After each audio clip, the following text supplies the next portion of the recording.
knows we're better than what we just put out there on that field. And that all comes down to me. So that's my fault.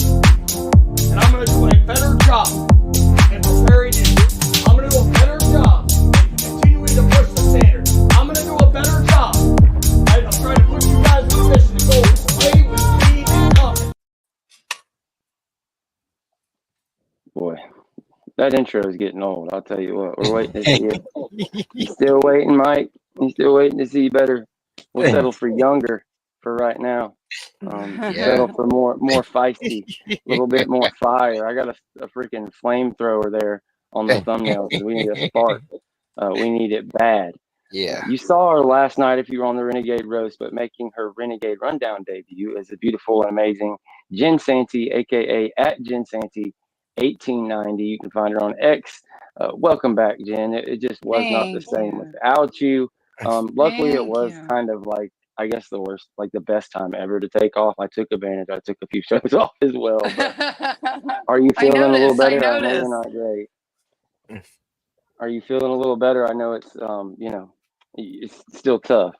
Yeah, I am. I'm feeling a little better. I look a little swollen, and if my stalker comes in here, I have not been able to have my hair done, Stingray. So I know you're gonna have some jokes tonight. So let's see if he shows up. I'm glad you called it out because I was like, okay, which one? But we'll see. We got all the people. He follows me to any show I go to. It's very creepy. Nobody took any time off for the bye week. We may have only done like 1 or 2 shows instead of 6, but no, the Tennessee people, the Miami people, all the stalkers, all the haters, they were all there. We appreciate you guys. But we've got Deshaun Adams here with us as always at Deshaun Adams 18 on X. You can follow him there. He's got some YouTube channels he's going to let you know about as well. We're supposed to have 2 former players that have played for Mike Norvell in the past, and Kedarian Jones, who played for him at Memphis, and Robert Cooper, who played for him at FSU. Everybody's super, super busy. So, we're not out here throwing a bag down to get these guests. So if they can squeeze in the time and get here, that would be amazing. So we'll look forward to that. But you see the kind of hashtag I have up there, Free the Youngins, as we prepare for Cal. There's a million different ways I could start this. We've raged, ever since August 24th, August 25th, after that loss in Ireland.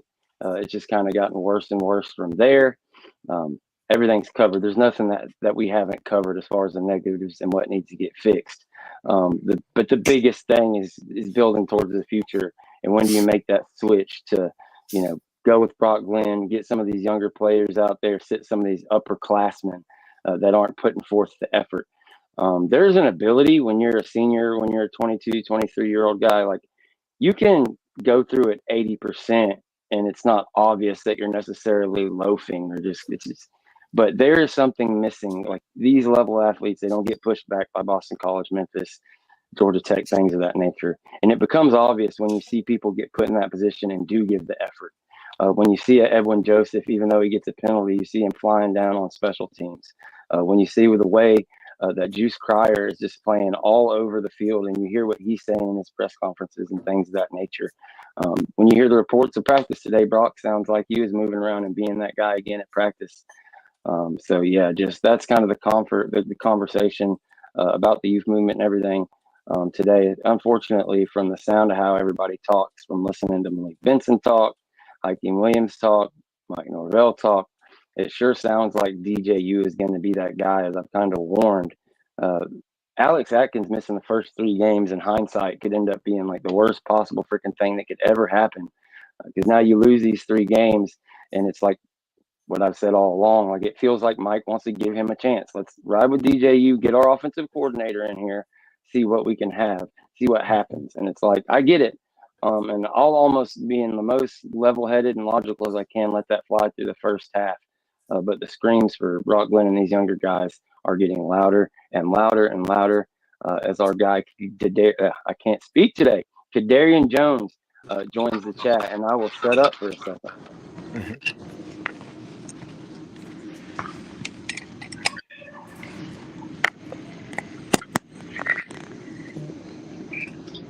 Let me back him out. I don't think he's quite ready yet.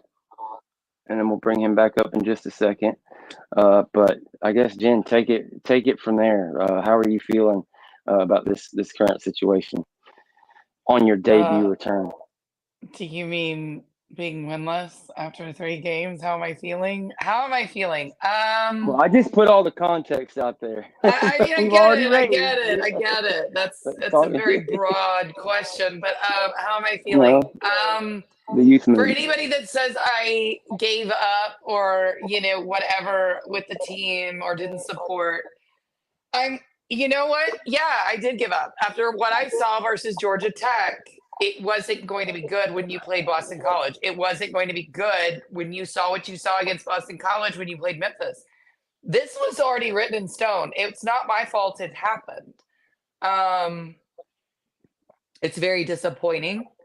The biggest win of my hometown team's career or life as a program just literally happened. And it was my team. It was my team that it happened with. That sucks. That sucks. And again, it's not the standard. What we saw against Memphis, like, they would get down to the goal line, they'd get first and goal, nada, nothing, zero. They'd lose yardage. They would, this was bad. Like, the fact that you didn't even put Brock Lennon after the half against Memphis is really bothersome to me. Like, is his practice that bad? Because to me, and when Kedarian Jones joins, he can probably back me up on this, but there's a certain Memphis swag that goes on. And I'm sorry, but when you were being bullied by the University of Memphis on both sides of the ball, well, maybe, the Florida State defense did play a little better, but still, there were some moments. Better. A lot better, but honestly, that was a huge, that's not a huge mountain to climb after what we saw these last 2 games. Again. So to just not even try to put Brock Lennon, to just try, I don't know. I think that could have been a turning point if you had tried. I really do. And I'm a little disappointed he didn't even try. Yeah, I think we're all in agreement there. It's like, what's the line? How far do we have to go? I've kind of said it I think we all said it at 3 we've games. already hit it. Literally, yeah, absolutely. Yeah. Absolutely, yeah. I said it at 3 games. I think everybody did. I think some people were done at 2 games. Like Jen is saying, how are you not done at half? I think Mike Norvell said it at 4 games and getting Alex Atkins coming back. I don't think he ever planned to be 0-4. I think he probably thought if you drop a game, don't panic, whatever the case may be. You want to give the offense a chance with Alex Atkins. I don't agree. I'm just saying what might be going through Mike's head. But what are your first thoughts as we start off today, Deshaun? All right. Well, to answer your question, I'm personally hopeful as far as it goes with the youth movement. I'm also very perturbed, basically, because I had already made the statement. If he rolls that man out on Saturday, I'm done. I'm done. There's no logic. I understand there is logic. I can understand that Atkins is not being there and being the OC O-line coach, and you want to give it a shot to see how that works. But my thing is, Mike came in as an offensive mind, right? If he came in as an offensive mind, then why is it so important for Atkins to have been there for the offense to have any success? I don't want to hear that bullshit anymore. I'm done. So if he rolls DJ out Saturday, I'm done with him. I'm through. I'm on the backside. I'm done. Cause you better go ahead and be through because it's happening. Yeah. No well, I'm through then. I'm through. My hands are washed with it then with the situation. I love the logo and I love the program, but just going forward with that though, just to stay on task. The whole thing with DJ, we already know what it is. I would like to see some of the younger receivers definitely keep Cryer and keep working Cryer and Nicholson involved with the linebackers. Maybe someone needs to fix the third down situation. We had some third and Kellys going on, so you want to fix that situation also. Basically, we get to third and long, and we have situations where we have the wrong linebacker in coverage, and that's basically the the what's the name is out. You get in a long yardage situation, just utilize the backs or tight ends, and you're gonna get the first down because the linebackers that they have out there on that situation can't cover it.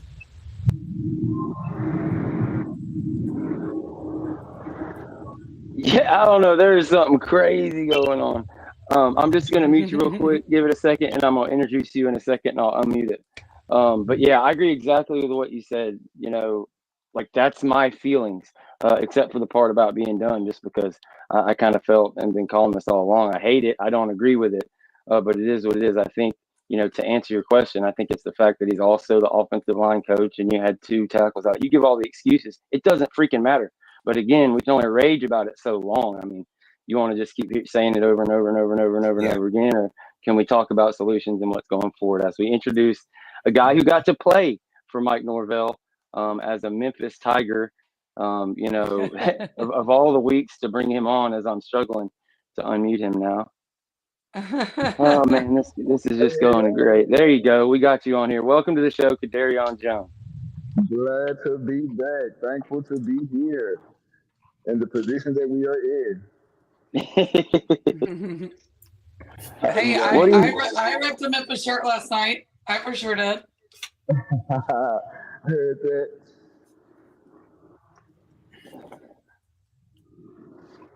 Can you guys hear me? Yeah, we can hear you perfect, man. I was just giving you a second, but what do you think, man? What's the reason that Mike Norvell hasn't made a change? Do you think it's just waiting to get Alex Atkins back to just give DJU that final chance? Or they not wanting to break his confidence? Like, what's the reason? Like, what is it going to hurt? Like, can you provide some insight if somebody's in the locker room when you think maybe that turning point is that he would make that call? Um, it's kind of funny that you asked that because I think this is kind of new territory for Coach Norvell. Never really having to, I guess, look at the option of sitting the starter and replacing him with someone. If you kind of look back over the recent years, not just at Florida State, but of course at Memphis, it kind of hasn't really been much controversy at the quarterback position. So I honestly, even for me, this is new. I don't even know why he hasn't or if he will even do it. Because like I said, this is unfamiliar grounds for him. I'm sure. It's very how can I say? It's just unusual, I'm even baffled myself that DJ is struggling because I know Coach Norvell is a hell of a coach that can simplify things for the newest of guys to make them, comfortable enough to produce at a high level. So to kind of see that this is happening with DJ, I don't necessarily think it's Coach Norvell. I think this is just more of a player thing, specific with DJ himself. I mean, this is his what third, fourth school maybe. So there's just a lot to unpack there, especially on the mental side of just being a quarterback itself. So but to answer your question, yeah, this is unfamiliar ground. I can't even. It's kind of surprising to me too, actually. Yeah, there's no doubt. Like, have you ever been in a situation where what's happening at practice, we're not there. We only see what's on film, and it kind of looks to me it's matching exactly what we're seeing in the warm-ups. But that's just me. I don't understand why Brock Glenn is the first one out of the quarterbacks in every one of the videos we see. Somebody said it's alphabetical order. I guess that makes sense, but it's all according to the depth chart behind him. So why is that? Is it like at the beginning he was showing DJU how to do it, and it just stick? I know that's just a little thing, but have you ever seen it not translate from the practice field to the actual field? Some players have yips, or like, what do you do to fix it? Is there like? So yeah, the way I've seen it play out though, like I've seen us have practices where maybe the practice before the game things might not have went good or just something, but again, even on game day, we are still prepared. Coach Norvell definitely still had those guys prepared. He can't go out there and snap the ball, throw the ball, run the ball. He can't do it. So at the end of the day, the players do have to take some accountability here to, take the initiative to say, hey, scrap all what the media is talking. It's not just about what Coach Norvell has or hasn't done. We need to, look at ourselves in the mirror and buckle down and get things done. Because even just from a TV perspective of watching the game, and not even just the Memphis and Florida State game, just the last two that Florida State has played, DJ just looks too lax. He's just too going through the motions to me. There's not enough energy. There's not no fire. He's not on the sideline getting guys going. There's not a lot more frustration versus constructive criticism going on. And from a quarterback standpoint, that just screams a lot. And the cameras don't miss. They're going to keep it on them the entire game. So, like I said, from translating from practice to the game, it's only so much that a coach can do. A player still has to get their own mental and mind right to know that they have to go out there and lead a team to a potential victory. And if not, give it everything that you have and don't have anything, left on the table unturned. So it is easy to say, that why isn't it translating from practice to the field? But then again, reality does have to set in. Just we all still human. So just from a player's perspective, I know it's kind of tough on DJ. I know that he's seeing everything that's being said, but hey, at the end of the day, this is what we signed up for, man. You got to go and swallow that and do what you got to do, because it's not a good look for not only yourself as a player, but to the coach, to the team, to the university.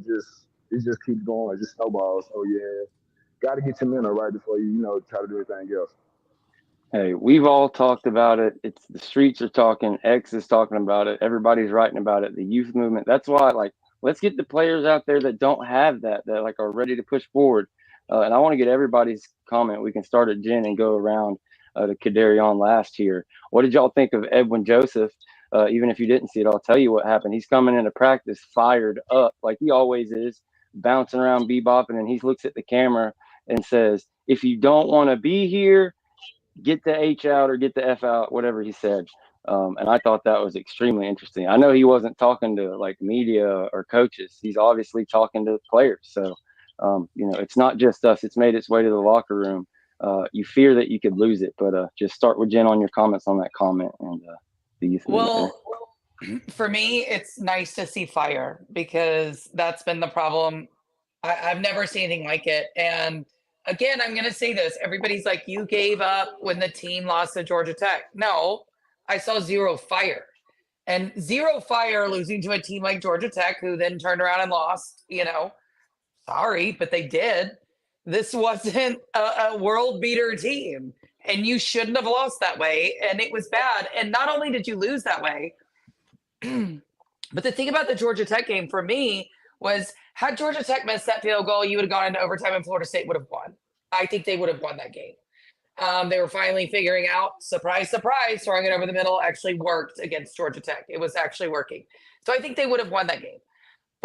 And they didn't deserve to. And so I don't think they would learn any lessons. I think they would have been shocked when they got, hit in the mouth by Boston College at home. I don't know. It's kind of just gross to what we're having to listen to and deal with. And so I don't know.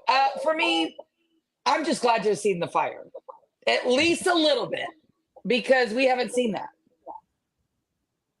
Yeah, for me, I'm happy to see it, especially from one of the players that I wanted to see, one of the younger players that I want to see actually see the field a little bit more. But I am also concerned because it is a underclassman or a younger player that's having to make these statements instead of one of the upperclassmen or seniors or whatever, juniors, a more experienced player. So it leaves a little cause for concern there. It's nice to see, but I'm also a little skeptical, not on what was said, but the fact that it had to be publicly made, and if it was addressed in the locker room, I don't think it necessarily had to go that way, and it should have came from a senior. Did y'all hear Jen's cat meow? Yeah, it's telling. It's telling for me, because you got basically a guy who's a redshirt freshman in a nutshell, having to make those open statements to be documented when you have your seniors and your upperclassmen saying nothing, and their body language is saying nothing. So, that's why I'm like, you need to go full youth movement. That's just my opinion, but that's it. No, definitely. That makes perfect sense. Honestly, it shouldn't have to come from a youngster to get the fire going at all. Mhm. And that does say a lot. And the young guys do deserve a shot because I can attest. Being a young guy at one point in time, there's a lot of hunger and determination that can be applied to in-game situations that can turn the outcome of a game in your Mm. favor. Yeah. So I love, like you said, I love that the energy is trying to develop. I love that guys are trying to find that edge, but I think it also comes down to this new age of college football. Guys are kind of lax. They think things are given to them. You came off an undefeated season last year. You went and got a supposedly top quarterback in the portal. Mm. Kind of just expect things to kind of go float through again. So guys are leaning on other guys, expecting them to win games and not really, putting their full force effort out. So it's all visible on tape. Coaches tell us all the time, the eye in the sky never lies. And Mhm. it's proven, like you said though, I think that same energy just instead of going from bottom to top needs to go from top to bottom. And I know that Coach Norvell comes to practice every day on 100, but like I said earlier, he can't be the guy that's going out there to shoot up. It's Mhm. got to start from the quarterback on down. Yes, sir. So, but yeah, you guys made good points, and I agree with you guys for sure. Mhm. It's like we've all seen it in every situation, be it in a football locker room or a business or whatever. You have nepotism, or you have the guy who's making double your salary. So, Mhm. what forever, whatever reason, even though you're doing everything, like I don't think NIL had been like the NIL didn't start till after you were done with college football, but now we've got this added thing of you brought in this guy to play quarterback and he's making however much, I imagine 3 or 4 times what Mhm. Brock's making at least.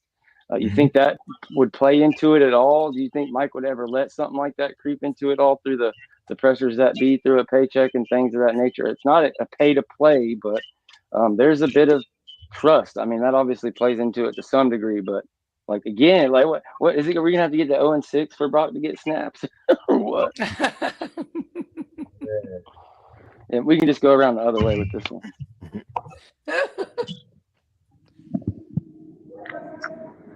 Bring in the Um, Memphis guy. Bring in the Memphis guy. Brock can bring in that Memphis swag. I'm telling you right now, I really don't understand it for me, and it does worry me though. If you think about it, is practice that bad that he's not like? I don't know. We don't watch it. We're just sitting here. All we can do is lie and cheer. That's all we can do. We're not. We're not sitting here. We're not, paid analysts or experts or anything like that. Like I said, we just cheer for a team and we enjoy it and we have a damn good time doing it. But I don't know. I just again the Memphis game. I I'm sitting here going, if anybody could light this on fire, it would be a kid from Memphis. Brock Glenn could come in there and like. I just again I was lost after that one. I really was. I don't get it. But again, I'm not a coach. I don't make $10 million a year. So there we go. That's what I would say. Go yeah. ahead, man. Okay. Yeah. So, and like you said, George, that's a very good question as far as like would Norvell, think of the business part of it and sitting the guy because of that. Uh, that's tough, honestly, man. Because like you said, in the world of business, man, that's just tough. That's tough, and I hate that coaches are put in that position, because it kind of takes away from being an authentic coach. You kind of have to be an outsider in coach and listen to some of the things that people are saying to make decisions to keep their job, to keep money coming in. So it's just Mhm. it's a boiling pot of just mess. And then Jen, like you were saying, I mean, whew, y'all, I really hate that Novell has to go through this because the man is such a great We coach all and love him, Oh man. yeah. We love him. and I know he's doing everything he can. And I watched the game Saturday, and I made a tweet, and I was trying to make light of it, but I was being serious at the same time.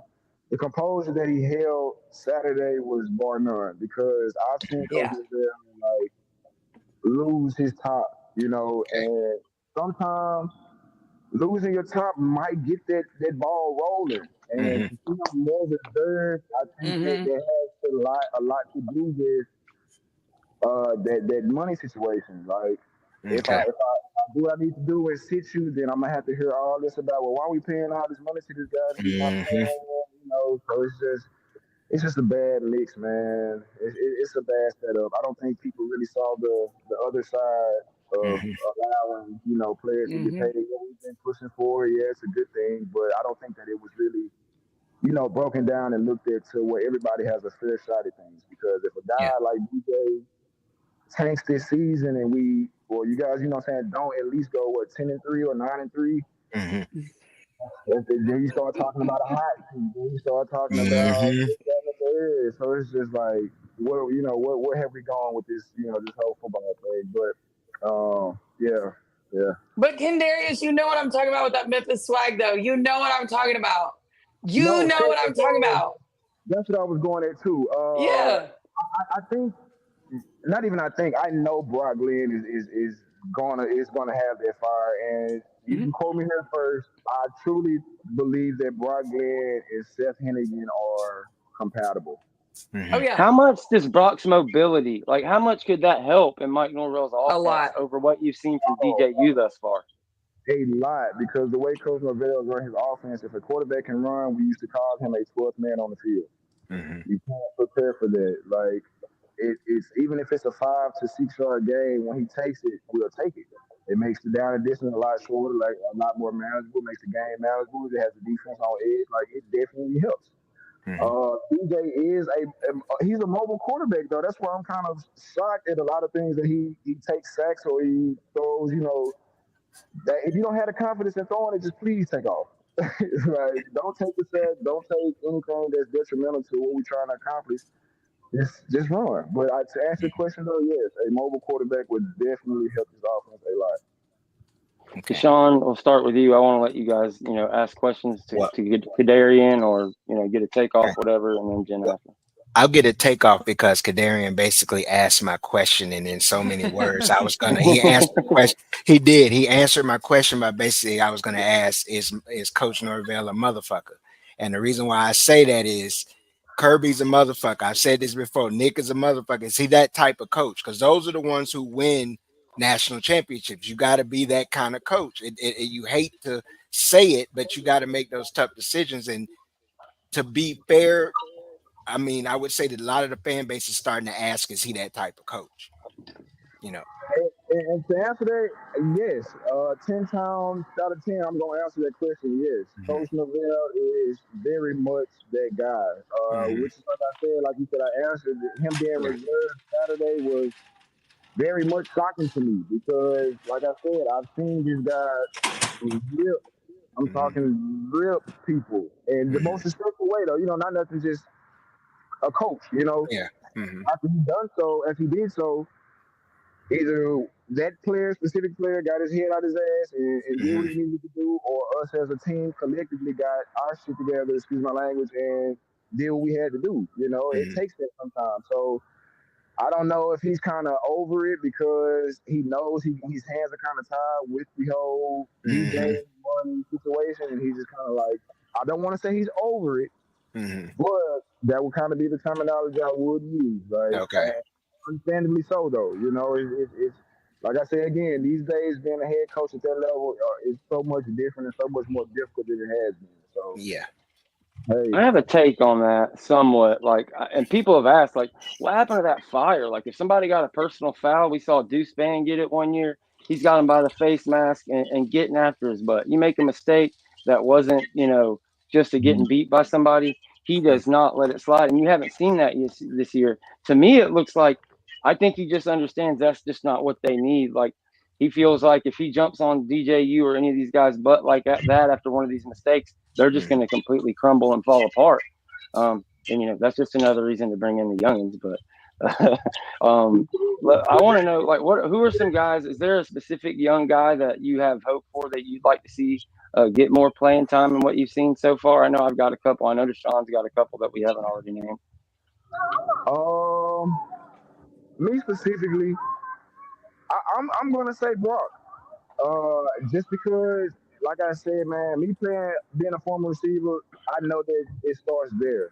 You know, regardless of what I do on my end, I'm not gonna be able to get the ball unless that guy know what he's doing and comfortable in doing what he's doing. So, I mean, we can put young guys around DJ all day, but it wouldn't do any better until either DJ gets better or that position gets better. So it's just that's literally where we are with this whole thing, man. A quarterback controversy. Yeah, it's tough. Like, there's this thing, and we've talked about it a lot. It's like if the quarterback doesn't make a throw or do anything good, he's 20% going into the third quarter, and then all of a sudden he hits you in the hands. Yeah. Like, as a wide receiver, it's got to make it. Does it get to a point where you're like, oh shit, like you're scared he's going to throw it to the ball because now everything's magnified, it's wobbling, it's hard. Like, maybe even though Brock, for whatever reason, looks a little bit lesser in practice, seems like maybe he just has a more catchable ball or can just do the basics. That's my thing. Like DJU, it's not like he's just not doing the most basic things. It sure seems like a mental block. I just, after him being a fifth-year senior and everything, it's hard not to keep coming back to this. But sorry guys, it is what it is. It's a really tough situation that we're in, and the money, the seniority, having the other quarterbacks just being freshmen. There's all the things. You got Trevor Jackson, the dude that came in. I'd like to see a package with him. He doesn't have to start or do anything, but that's another one that is so questionable that we haven't seen anything. That is, it's kind of crazy. And that kid is so good. Like, I don't know. And then, you got people either making up rumors or whatever about why. Like, again, we don't know any of this, so I don't know. Yeah. I don't know. I mean, people are trying to apply logic to the situation. It's like there has to be some reason that DJ hasn't been. At least there hasn't been any packages put in for Brock in the previous game.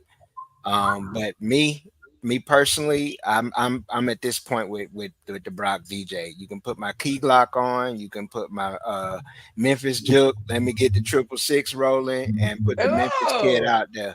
Academy Award winning 666. Okay, let's just keep that for real here. Get my long live young Dolph. Put it on. Let's go. Yep. What he said, how much what he said. No, I have no idea what the hell they're talking about. If you from Memphis, you know what I'm talking about. Memphis, you know what I'm talking about. Somewhere out there, Chris knows. I'm sure Mike Offer knows. George is in the dark. I'm going to be Googling all those terms afterwards. Let's get the juke. You don't know 666, George? No, we're not doing that. No. In fact, no, I'm not from Memphis. I'm from Pensacola. That is Academy Award winning 666. 666 means hell. It's in the Bible. There's a ranch that I know of. 36 Mafia. Oh, y'all are talking about 36 Mafia. Yes. We don't call them 666 in Pensacola. We call them 36 Mafia. I went back then. So that's how long I've been following. So I went back. See, the Memphis folks know it was 666. Yeah, it was 666 for sure. That was probably before my ass was born. My I love Uncle 36 Mafia. My Uncle Tommy was the attorney for Skinny Pip.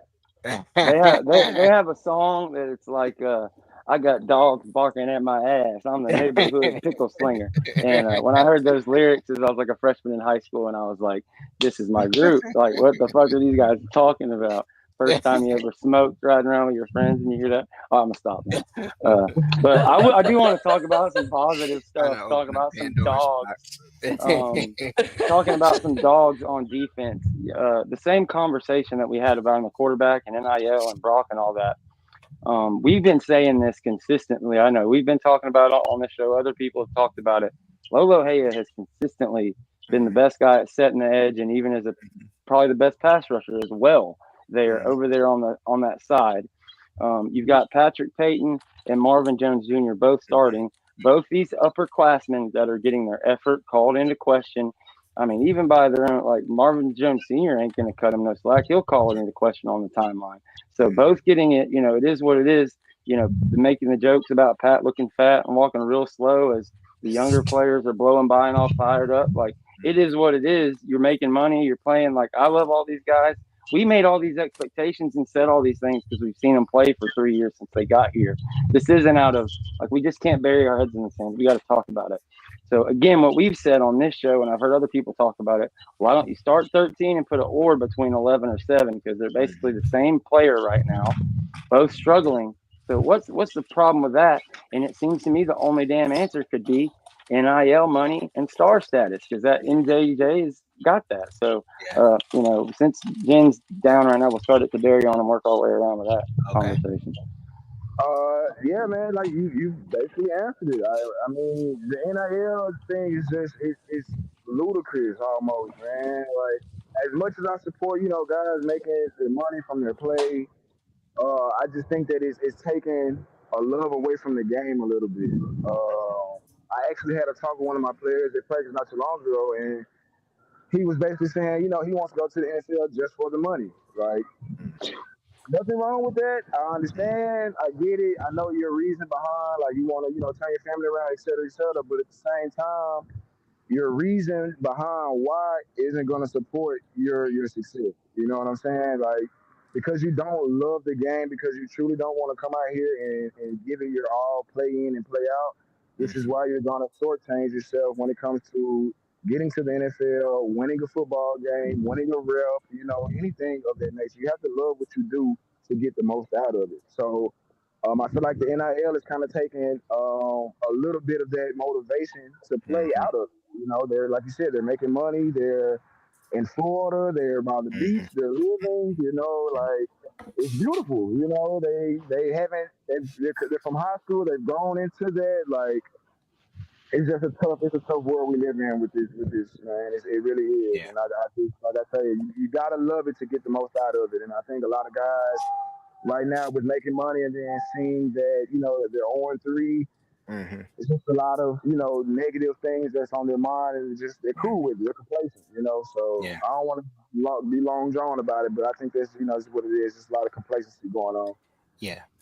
Not to be long-winded myself, like you said, there's some contentment when it comes to NIL. I'm one of the biggest supporters of it, but I'm one that says there needs to have some kind of regulation. That the answer, I don't know. I also look at things as one thing that's not often talked about is those pressures in family. And, my bro, we can understand sometimes it's unfair that you have to put your family on your back, and kind of make up for mom and dad's financial mistakes or errors or situations.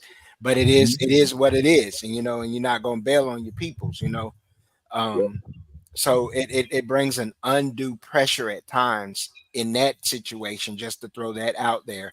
When you talk about NIL as a whole, I think that there's some situations where also people who get the NIL, they get fat, they get comfortable and they lose sight of the bigger picture. If your dream is to make it to the professional league, you got to work to get there. I mean, it's only a hand selected few to even make it that far, just to even make a practice squad, that's something, us, the average Joe fan, we laugh at that stuff, or we think, oh, he ain't doing nothing. But you got to understand that person on that practice squad, that's hard work. That's still a hard effort. So, I mean, I would like that the players, it seems like some of them are only valuing, thinking that that's going to be the next step. And as I've said, and a lot of people have said before, the NFL sees what you're doing. And Kedarian already said it, that eye in the sky won't lie. Sooner or later, if you are damn loafing, it's going to come back. Because if you fucking your teammates and you fucking that team, it'll come back in the NFL. It'll show. It's happened too many times. People talk. Like I said, players communicate with each other nationally, and within the team, coaches talk too. So sooner or later, if you're loafing on purpose, it's going to come back to burn your ass at the next level. You better be a bad mother hunter if you're going to be in the game just for the money and make it to the NFL. And you've already got that mindset in high school.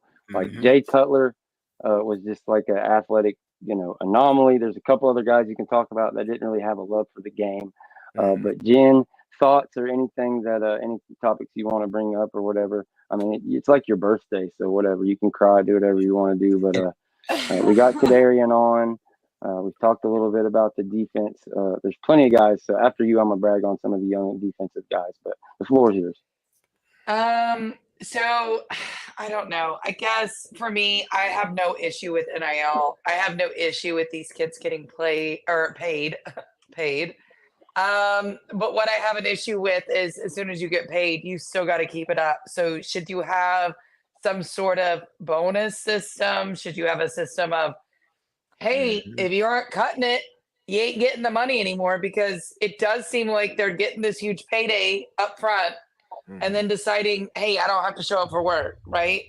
It's almost like a contract worker, which is exactly what it is. I get it. I 100% get that. But after losing such a huge game in Ireland, maybe don't do 3 to 4 days of posting with your expensive car, your big vacation you're doing. While people, and by the way, a lot of people live paycheck to paycheck. And as I'm sure that anybody who's playing on a college football team understands. I mean, there are dynamics that we don't know about. There are people that make millions of dollars, and there are people that are there on scholarships and have to work 2 jobs just to make that scholarship. So I think it's a reading the room for me. It's a reading the room that is not working.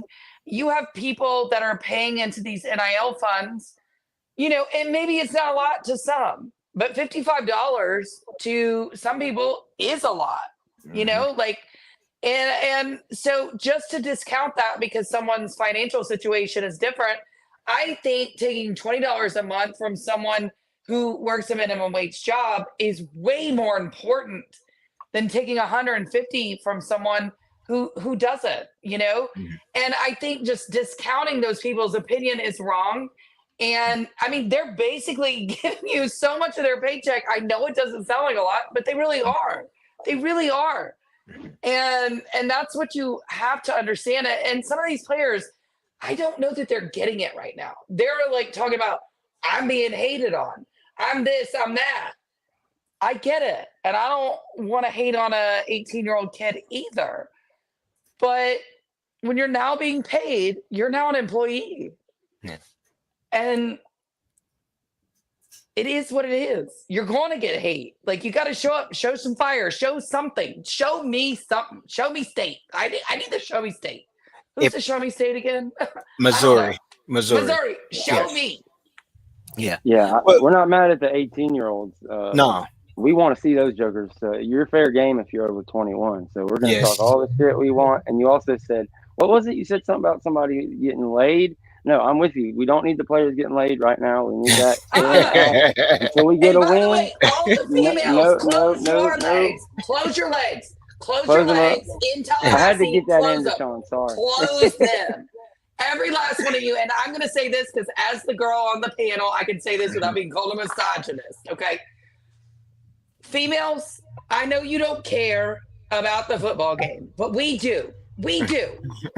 Keep your damn legs closed for a couple of months.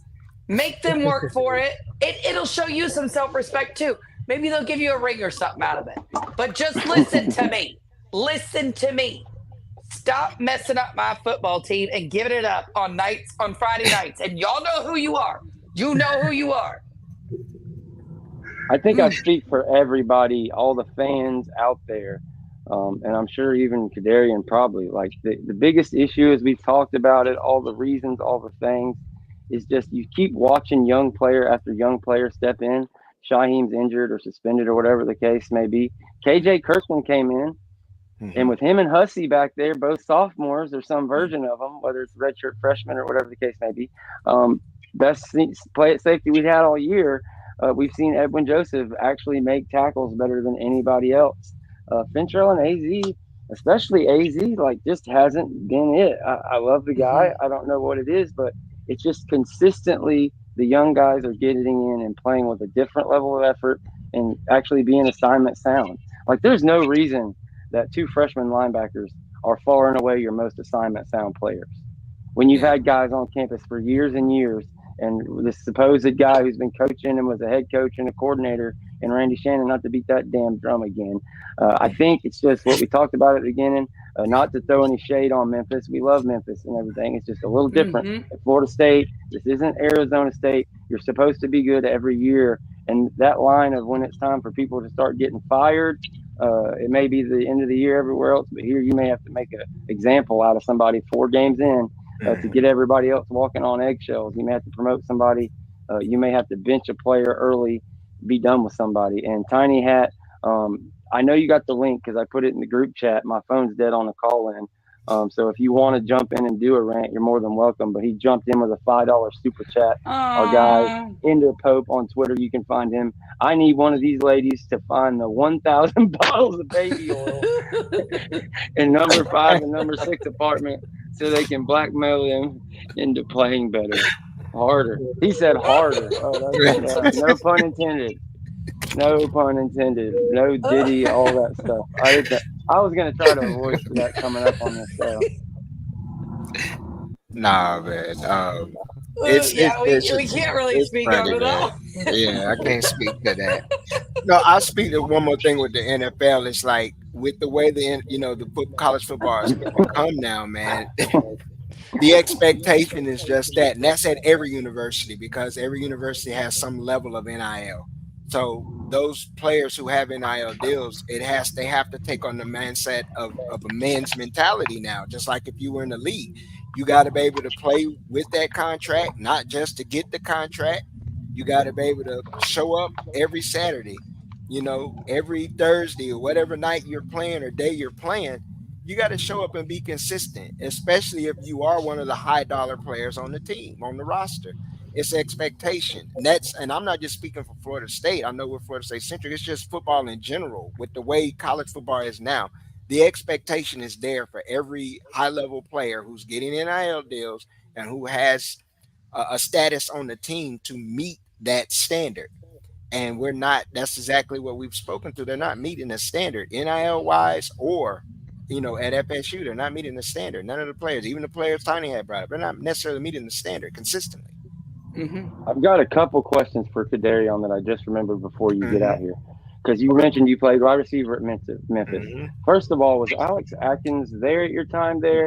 And if not, whether or not, that'd be great. But how important it is to have your offensive coordinator and by extension also the offensive line coach from a receiver's perspective? How bad can that be, and how much can we hope of maybe a lift actually getting Alex Atkins back as bad as everything has been? I think that it's a very relatable field that's almost, I'm not going to call it necessary, but it's almost necessary. Just because if you have an O-line coach that knows the offense just as well as the head coach or the guy who's installing it, then that means up front should have no issues because it starts there. You can't get a play going without the front 5 doing what they need to do. So of course, as a receiver, as long as the offensive line knows their assignment, their jobs, and that gives the quarterback time to get me the ball. So I'm highly high on the offensive line coach being having some responsibility with calling plays or installing plays, or just having a hand in running some things, because it puts pressure on him to have to know the responsibilities of not only of his guys but everyone else as well. So, and to answer your question, Coach Atkins wasn't there while I was there. I think he got there a year after, or just joined with Norvell when he first got to Florida State. But I mean, just to still say the relatability between the two is definitely a plus for sure. Yeah, was Atkins at Memphis? I didn't know he was. He wasn't. Yeah. He wasn't. Okay. Yeah. He was at Charlotte. Yeah, he was in Charlotte. Yeah, that's. I just was wondering. He was in Charlotte, for sure. I thought that maybe he had played for him or coached there at some time before he went to Memphis. No, I think that's why the hire was a little bit different, because Mike usually likes to hire people he's worked with previously, especially when he's taking on a new job. And so with Atkins, for me, it was a different hire. It was a great hire, I think. But I don't think they had worked together before, unless I'm wrong. No. Which is unlike for Mike. So I don't know. Remember, I told you guys the initial coach that he was trying to hire was Ryan Silverfield. That was who he tried. And Memphis gave him the head coaching job. Mike's first choice for that Well, position was. he didn't hire offensive. He didn't hire him. He hired him as an offensive line coach. He No, hired well, Jay not, Dillingham as an yes, offensive but that's coordinator. what I'm saying. Ryan Silverfield was initially Right. trying to be on the staff. That's what I'm trying to say. Yeah, we wanted that would have been that was like it was a lot of that. It sucked. We missed out on that's another I thing, will and that's what's so say- crazy about the fact we haven't replaced any of them. I do think that if Memphis ever moves on from Ryan Silverfield, and obviously after this game is not going to happen, but Alex Atkins is on the top of their list. That is 100% true. Yeah, it would be nice to get some youth in there for sure. There's no doubt about it. We're 50 minutes in, so we appreciate you for hanging out, Kedarian. Obviously, you're welcome to stay as long as possible. I kind of ran out of things. I don't know, but Kedarian, are you a Grizzlies fan? Nah. So heartbreak. I'm originally from Dallas, so I'm all Dallas everything. But of course, being in Memphis for almost 10 years of my life, that is definitely my second home. So I'm also in Memphis as well, from the Redbirds to the Grizzlies to the Tigers. So yeah. Okay. I'm telling you, like the Grizzly games are so fun. Cowboys, Anybody that comes in to visit, if it's during the season, I'm like, we've got to go to the games. They're so fun. They're so fun. Yeah. I tell people all the time, a Grizzly NBA game is probably your most different atmosphere you'd find for your usual one, for sure. Do you mean because they play Whoop That Trick and you have like old blue-haired ladies high-fiving with like it's just so cultural and just so diverse and dynamic. It's insane. If you visit Memphis, you should go during basketball season, and a basketball game should be on your list for sure. I'll definitely have to check that out if I ever we get love up it. there. Y'all always come down to Sean George. I'll take you. It'll be fun. Or anything on anybody else's mind about the team before we get out of here tonight? Now's the time. Co-host, I'm speaking to you. No, I'm good. I think this was fun. And Kedarius, I'm so glad you joined us. It was so fun.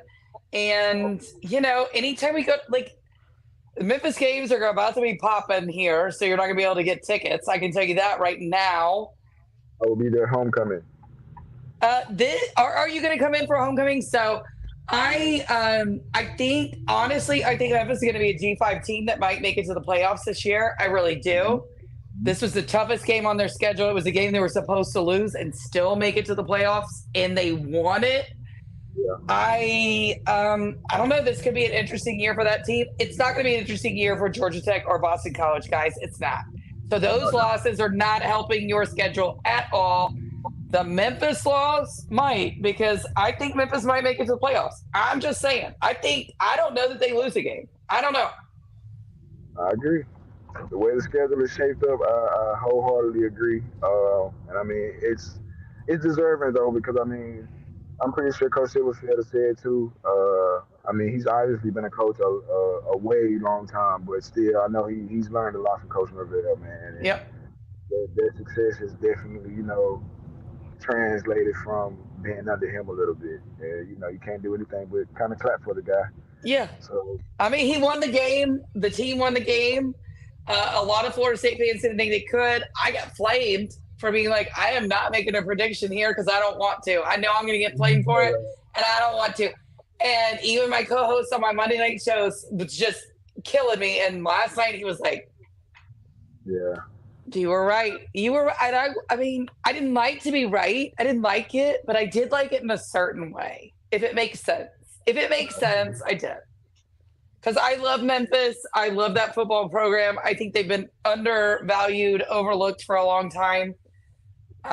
So good for them. Yeah. They made a really big statement. They really did. I hear you. I wholeheartedly disagree, but I'm happy for you guys and all that. And look, I want to see KJ start at safety. I want to see Hussey still at safety. I want to see Cryer at linebacker. I want to see Nicholson at linebacker. I want to see 13 on the edge. I want to see 95 next to him. And I want to see 44 next to him, not number 5. And I want to see number 11 out there on the other side with 7 subbing in for him. See if they can figure out which one of those can get a little fire building, and whoever that is, let them get the snaps. On offense, I see a lot of people like crying about Scott having to play with a hand and it's somebody's fault. Dude, both your tackles are out and one of the reserves. Like it doesn't matter if you recruited better and those guys, like all 3 of those guys that are out were studs. Like, yeah, your 4th tackle in line at left tackle and right tackle isn't going to be very good on any team. So of all the stuff, like that's like, come on, dude, we can't help it, they're out. But yeah, we better hope that Darius and Byers are back, because they weren't great on the field. But having Early out there as your starting tackle and Rob with one hand, or whoever comes in behind him, is definitely not the way to go. But yeah, that's about all I got. I hope we see Brock at the second half at the latest. But who knows? Maybe DJU comes out and sets the world on fire, and Alex was just like some kind of magician that was just missing. We just didn't have his man out there on the field. And Deshaun, I think you might be muted. I saw you starting to talk there a few times. No, I didn't. Let everybody? Okay, my bad. But I will let everyone know. I caught on to what you were saying. I was just laughing at what you said. Maybe DJ turns it around. I'm like, bullshit. That's what talk. Bullshit. But y'all can catch me at Double D's Let's Talk Ball podcast. Also Double D's Let's Talk College. And make sure y'all check out D's Corner, DSCORNER, D's Corner. Kedarian, is there anything? Oh, my bad. No, go ahead. You go ahead. Let him know about the Pro Football Talk podcast as well. No, that's what I said. Double D's Let's Talk Ball, Pro Football. Okay. Talk. Yeah. Kedarian, did you have anything you wanted to plug? I know you've got some football stuff going on, or anything you just want to let the folks know before we get out of here. I mean, I have a podcast on Apple Pods. Believe me, yeah. I don't know. You definitely. Well, shit, I got to get that link. I don't know how I didn't even have that. We'll get it in the description. I'll definitely. Yes, please. Let me promote this, please. But yeah, that's probably about it right about now. Always a pleasure to be here and talk with you guys. Love it. Have a hell of a show going here, and I wish you guys nothing but the best and continued growth, man. Hell yeah, man. We appreciate you. Appreciate it, man. Appreciate you, bro. Yeah. All right, Jen, take us out of here. Whatever you want to do, close it off and let me know, and we'll send it away. Close it off and let me know. Okay, look, we've got to beat Cal. We cannot do this. You can't do this to me. You can't. You cannot do this. You got to beat Cal. That's it. That's all I got to say. Like, I was fine picking Boston College. I was even fine picking Memphis in my own head. But I cannot be fine with picking Cal. I need you to do something. I need you to pull it out of your ass. Okay? I need you to do it. DJU threw for 350 touchdowns or 350 yards and 5 touchdowns against Cal last year. So we'll see what the fuck happens.